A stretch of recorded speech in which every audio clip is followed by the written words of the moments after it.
nag-warning yung kanyang oil indicator, pero bagong change oil. Ang gagawin natin dito mga boss idol, need lang natin to i-bleeding. Kuha tayo ng 13 na backpin.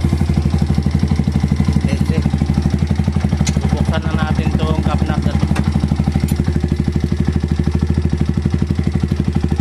Hintayin lang natin tumulo yung oil.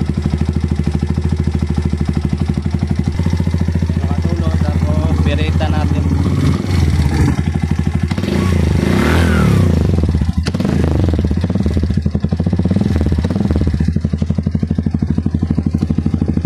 Para makalabas yung mga hangin dito sa oil cooler.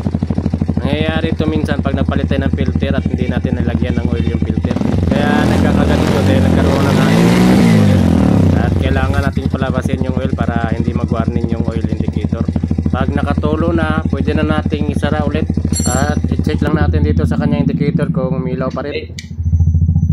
Meron pa rin. Off lang natin. Andar ulit.